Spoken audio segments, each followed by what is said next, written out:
বাংলাদেশের ইতিহাসে সম্ভবত এই প্রথম কোনো গ্রুপ, কোনো গোষ্ঠী কিংবা কোনো রাজনৈতিক দল সেনাবাহিনীকে রীতিমতো চ্যালেঞ্জ ছুড়ে দিয়েছে। সেনাবাহিনী প্রধান সম্পর্কে ঔদ্ধত্যপূর্ণ, অবমাননাকর, অপমানজনক পোস্ট দিয়েছে সোশ্যাল মিডিয়ায়, রাস্তায় মিছিল করেছে, স্লোগান দিয়েছে। এবং সেনাবাহিনী কি এই অবমাননাকর, ঔদ্ধত্যপূর্ণ, অপমানজনক আচরণ একেবারে চুপচাপ মেনে নিয়েছে? মেনে নিয়ে থাকলে কেন মেনে নিয়েছে? মানে সেনাবাহিনী কি একেবারে এরকম অক্ষম হয়ে পড়েছে, বা সেনাবাহিনীর সক্ষমতা কি সত্যি সত্যি প্রশ্নবিদ্ধ? এইসব আলোচনা গত কাল থেকে নাগরিকদের মধ্যে হয়েছে, নাগরিকদের মনে এই প্রশ্নগুলো জেগেছে।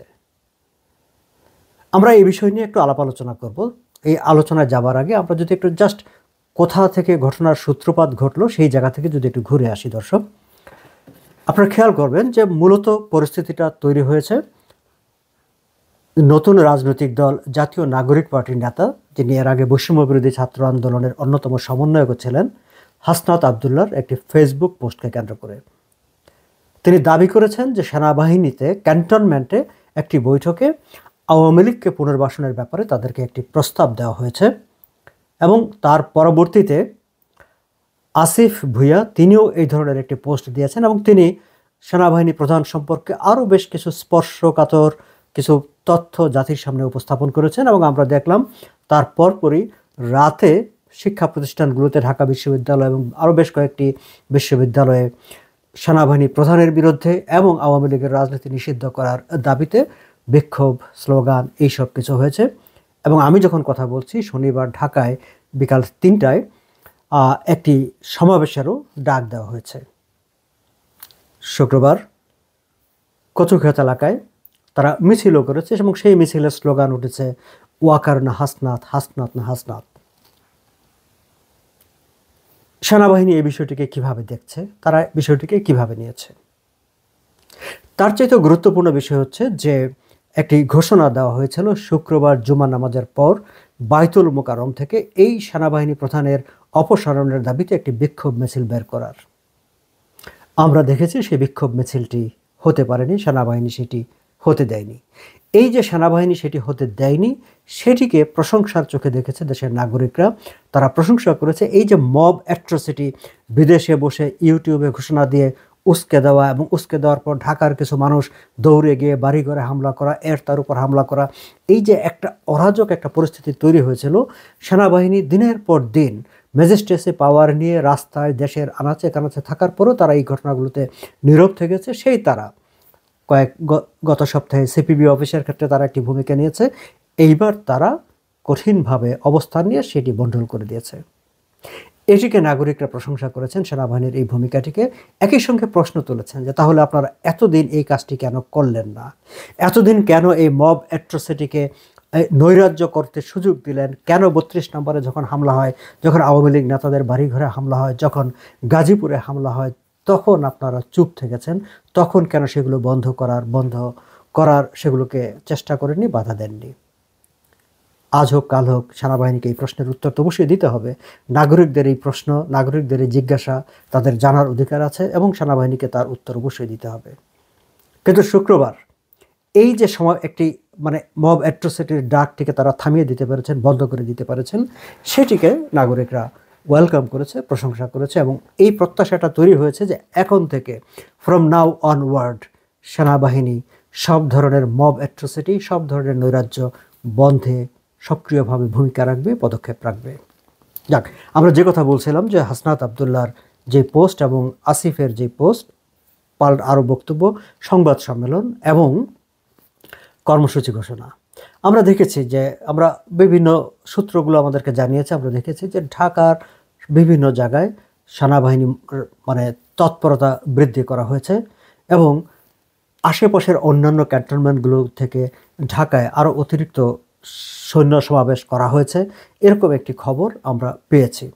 আমরা বুঝতে পারি যে সামনের দিনগুলোতে সেনাবাহিনীর কোনো পরিকল্পনা আছে, কিংবা যাতে বড় ধরনের কোনো অপ্রীতিকর ঘটনা না ঘটে, বা এই হাসনাতরা বা নতুন রাজনৈতিক দল জাতীয় নাগরিক পার্টি তারা যেন আরও বড় ধরনের কোনো নৈরাজ্যকর পরিস্থিতি তৈরি করতে না পারে, সেই জন্য হয়তো এটি একটি প্রাক সতর্কতা হিসাবে সেনাবাহিনী তাদের অবস্থান সুসংহত করছে।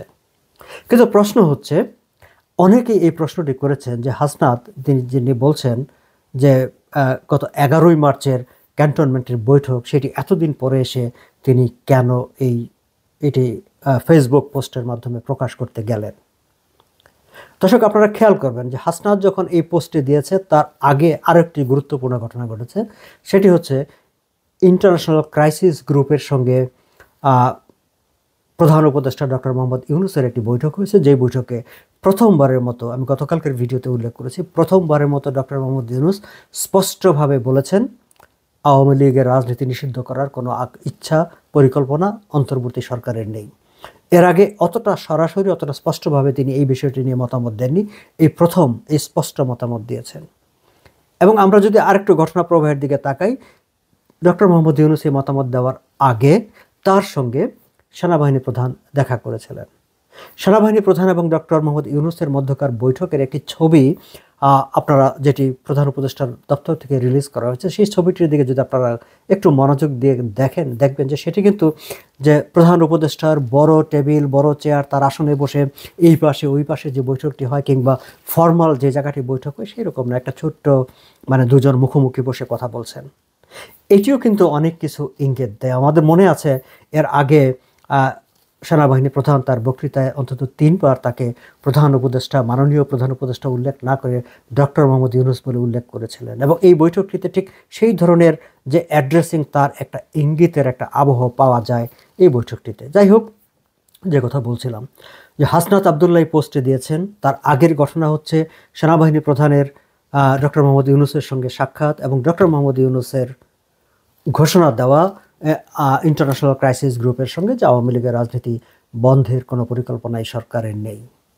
এবং তারপর হাসনাত আবদুল্লাহ এই প্রসঙ্গটি এনেছেন ক্যান্টনমেন্টের দিকে আঙ্গুল তুলে।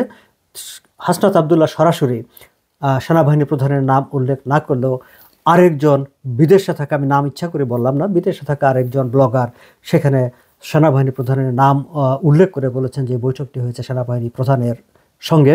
এবং পরবর্তীতে এই জাতীয় নাগরিক পার্টির যেসব মিছিল মিটিং হয়েছে, ফেসবুকে পোস্ট দিয়েছে, সেগুলোতে সবই সেনাবাহিনী প্রধানের নাম উল্লেখ করা হয়েছে। আমাকে বিভিন্ন সূত্র বলেছে যে হাসনাত আবদুল্লাহ এই পোস্টটি দেওয়ার আগে তিনি যে পোস্টটি দেবেন সেটি প্রধান উপদেষ্টা ডক্টর মোহাম্মদ ইউনূসের সঙ্গে আলোচনা করেছেন। আমি ইন্ডিপেন্ডেন্টলি এটি সত্যতা যাচাই করতে পারিনি, কিন্তু এই গুঞ্জনটি ঢাকায় আছে যে হাসনাত আবদুল্লাহ ডক্টর মোহাম্মদ ইউনূসকে দেখিয়ে এই পোস্টে দিয়েছেন। তার কারণ হচ্ছে মূল যে জায়গাটি, সেই জায়গাটি আওয়ামী লীগের পুনর্বাসন কিংবা আওয়ামী লীগের রাজনীতি নিষিদ্ধ সেটি নয়। এই যে বর্তমানে যে নতুন পরিস্থিতিটি তৈরি হয়েছে তার পিছনে রয়েছে নির্বাচনকে অনিশ্চিত করে তোলা, নির্বাচনকে নানাভাবে যে কোনোভাবেই হোক পিছিয়ে দিয়ে একটি আরও বেশি সময় নেওয়া কিংবা একটি অনির্ধারিত সময়ের জন্য বর্তমান যে শাসন ব্যবস্থা আছে সেটিকে বহাল রাখা।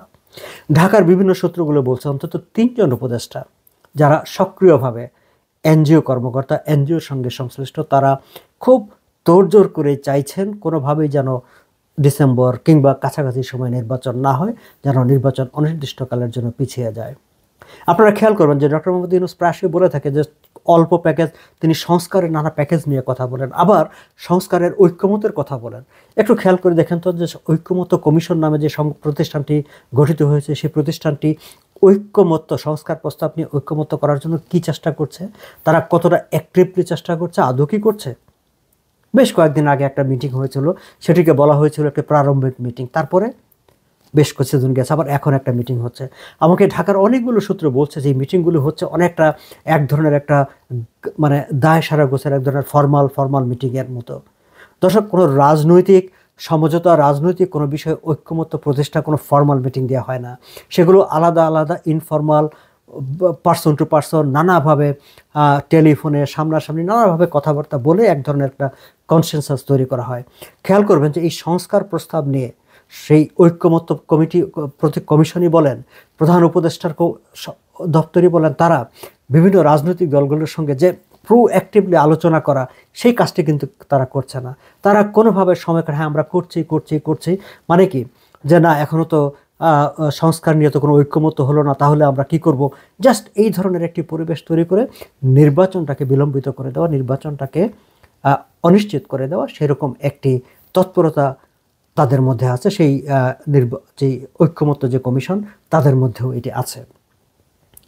আবার এই যে সেনাবাহিনীকে নিয়ে আমি নিজে খুব সন্দিহান যে হাসনাত আবদুল্লাহ যে অভিযোগটি করেছে, আমাকে অনেকগুলো সূত্র বলেছে যে হাসনাত আবদুল্লাহদের বিষয়টি ছিল যে তারা বিএনপির সঙ্গে একটি মানে নেগোসিয়েশন করার চেষ্টা করেছে, দেন দরবার করার চেষ্টা করেছে। অনেকে বলেছেন যে বিএনপির কাছে তারা 100 আসন চেয়েছে আগামী নির্বাচনে, যেন তাদেরকে 100 আসন ছেড়ে দেওয়া হয়, বাকিগুলো নিয়ে বিএনপি ক্ষমতা মানে সরকার গঠন করলো। এবং অনেকে বলছে যে হাসনাত আবদুল্লাহরা ক্যান্টনমেন্টে গিয়েছিলেন সেনাবাহিনী প্রধানের সঙ্গে কিংবা সেখানকার কারোর সঙ্গে কথা বলার জন্য, যেন আগামী নির্বাচনে তাদেরকে মানে একটি এই ধরনের একটি মানে গুরুত্বপূর্ণ অবস্থানে যাতে তারা আসতে পারে, সেইভাবে নির্বাচনে তাদেরকে সহযোগিতা করার জন্য। কিন্তু বিভিন্ন সূত্রগুলো বলছে যে নির্বাচন মানে যত দ্রুত সম্ভব নির্বাচনের প্রশ্নে বর্তমান সেনাবাহিনীর প্রধান যেমন মানে অ্যাডামেন্ট, তেমনই তার অবস্থান হচ্ছে যে একটি গ্রহণযোগ্য একটি ভালো নির্বাচন দেওয়া। যে আওয়ামী লীগ শাসন আমলে নির্বাচন নিয়ে যত কথাবার্তা হয়েছে, যত সমালোচনা হয়েছে, সব বদনাম কাটিয়ে উঠে তার সময়ে একটি মানে ভালো নির্বাচন হয়েছে, সেরকম একটা নির্বাচন তিনি দেখতে চান, করতে চান, এটি তিনি ওনাকে বলেছেন। আমাকে অনেকগুলো সূত্র এই কথাটি বলেছে। এবং সেনাবাহিনী প্রধানের অবস্থান হচ্ছে আওয়ামী লীগ অবশ্যই নির্বাচনে অংশগ্রহণ করবে। সেটি যে সেনাবাহিনী প্রধানের ব্যক্তিগত আকাঙ্ক্ষা তা নয়, সেটি হচ্ছে ইন্টারন্যাশনাল যে ফোর্সেসগুলো আছে, যারা ডেভেলপিং পার্টনার বলি বা অন্যান্য দেশ, আমেরিকা, ইউরোপীয় ইউনিয়ন, ইন্ডিয়া, জাপান, কোরিয়া, যাই বলি না কেন, বাংলাদেশের সঙ্গে যাদের বিজনেস ইন্টারেস্ট আছে, ইনভেস্টমেন্ট ইন্টারেস্ট আছে, সহযোগিতার ব্যাপার আছে, তাদের প্রত্যেকেরই হচ্ছে, কারণ তারা সামনে একটা স্থিতিশীল বাংলাদেশ দেখতে চায়। তাদের কাছে বিষয়টি পরিষ্কার যে আওয়ামী লীগকে বাইরে রেখে যে নির্বাচন হবে, সেই নির্বাচনের পর এই দেশ স্থিতিশীল হবে না। ফলে তারা যেহেতু এখন কেউ কোনো বিনিয়োগ করছে না, কোনো সহযোগিতা নিয়ে এগিয়ে আসছে না, তারা ভবিষ্যতের বাংলাদেশে যে বিনিয়োগটা করবে, সেই বিনিয়োগটা যাতে মানে সেফ থাকে, তার গ্যারান্টির জন্যই তারা চায় আওয়ামী লীগ নির্বাচনে আসুক, সকল দলের অংশগ্রহণে একটি সুন্দর নির্বাচনের মাধ্যমে সামনের দিনগুলো স্থিতিশীল হোক। এবং তাদের যে বার্তাটা, সেই বার্তাটা নিয়ে সেনাবাহিনী প্রধান কাজ করছেন এবং তিনি মনে করছেন যে না, সেরকম একটা নির্বাচন হতে হবে। কিন্তু এই যে নতুন জাতীয় নাগরিক পার্টি এবং অন্তত 3-4জন উপদেষ্টা, যারা মনে করেন যে না, সংস্কারের কথা বলে, সংবিধান সংশোধনের কথা বলে, যে কোনোভাবে হোক একটি কালক্ষেপণ করতে হবে, যতক্ষণ পর্যন্ত না এই যে নতুন রাজনৈতিক দলটি, সেই রাজনৈতিক দলটি শক্ত অবস্থান তৈরি হয়, ততক্ষণ পর্যন্ত নির্বাচন দূরে থাকুক। এবং সেনাবাহিনীর একটি বিতর্কিত জায়গায় নিয়ে আসার ক্ষেত্রে এটি কাজ করেছে যে তারা যখন সেনাবাহিনীর বিরুদ্ধে নামবে, রাস্তায় নামবে বা আপত্তিকর কথাবার্তা বলবে, সেনাবাহিনীকে ইরিটেটেড করবে, সেনাবাহিনী ইরিটেটেড হয়ে হয়তো একটা অ্যাকশানে যাবে, এবং সেই অ্যাকশানের কারণে যে একটা অস্থিতিশীল পরিবেশ তৈরি হবে, তখন নির্বাচনটি অটোমেটিক্যালি পিছিয়ে যাবে। কিন্তু সেনাবাহিনী অত্যন্ত রেশনাল বিহেভ করেছে, অত্যন্ত লজিক্যাল বিহেভ করেছে শুক্রবারে। আমরা ধারণা করছি যে সামনের দিনগুলোতে তারা রেশনাল ব্যবহার করবে, কিন্তু তাদের মধ্যে তীব্র প্রতিক্রিয়া হয়েছে। সেনাবাহিনীর কমান্ডের মধ্যে বিভিন্ন পর্যায়ে, যেহেতু সরাসরি এর আগে কখনো এইভাবে সেনাবাহিনীর বিরুদ্ধে কোনো মিছিল বিক্ষোভ হয়নি, সেনাবাহিনী প্রধানকে ধরে এইভাবে আপত্তিকর ভাষায় কোনো স্লোগান হয়নি, ফেসবুক পোস্ট হয়নি, ফলে এটি তাদেরকে অ্যাজ এ হোল সেনাবাহিনীর ভাবমূর্তির জন্য, সেনাবাহিনীর যে গ্রেভিটি অ্যান্ড তাদের যে একটা ইন্টিগ্রিটি, সেটিকে আঘাত করেছে বলে সেনাবাহিনীর মধ্যে আলাপ আলোচনা হয়েছে। গতকালকেও তাদের বিভিন্ন পর্যায়ে বৈঠক হয়েছে বলে সূত্রগুলো জানাচ্ছে। আজকেও তাদের বেশ কয়েকটি গুরুত্বপূর্ণ বৈঠক আছে বলে নানা সূত্রে বলা হচ্ছে। ফলে সেনাবাহিনী এই বিষয়টি নিয়ে একটি কঠিন অবস্থানে যাবে, সেটি হচ্ছে বাস্তবতা। কিন্তু সেই কঠিন অবস্থানটি তারা কিভাবে প্রয়োগ করবে, আমরা শুনেছি যে নানা রকম আলোচনা হয়েছে যে সেনাবাহিনী ক্ষমতা নিয়ে নেবে কিংবা জরুরি অবস্থা জারি করে দেবে। কিন্তু আবার অন্য সূত্রগুলো বলছে যে না, সেনাবাহিনী এই ধরনের কোনো কিছুতে যাবে না, তারা ডেমোক্রেটিক প্রসেসটা যাতে দ্রুত দেশ একটি গণতান্ত্রিক প্রক্রিয়ায় চলে যায়, সেটির জন্য তারা কাজ করছে। বাট এই যে যারাই এই মানে ঔদ্ধত্যপূর্ণ আচরণ করেছে, যারাই এই অপমানজনক আচরণ করেছে, সেটিকে তারা সিরিয়াসলি নিয়েছে, এবং সেই সিরিয়াসলি নেওয়ার কনসিকুয়েন্সেসটা কী হবে সেটি হয়তো দেখার জন্য আমাদেরকে খানিকটা সময় অপেক্ষা করতে হবে। তবে রিয়েলিটি হচ্ছে যারা খুব বেশি লাফালাফি করছেন কিংবা যারা নির্বাচনকে মানে নানা অজুহাতে একটা অস্থিতিশীল পরিবেশ তুলে নির্বাচনকে পিছিয়ে দেওয়ার চেষ্টা করছেন বা করবেন, তাদের জন্য আসলে সামনে কোনো সুখবর নেই। তাদেরকে হতাশ হতে হবে, সেইটুকু এখন পর্যন্ত যেই ঘটনা প্রবাহ বা তথ্যপাত্র আছে তা থেকে আমরা আন্দাজ করতে পারি। দর্শক, আজ এ পর্যন্তই, ভালো থাকবেন।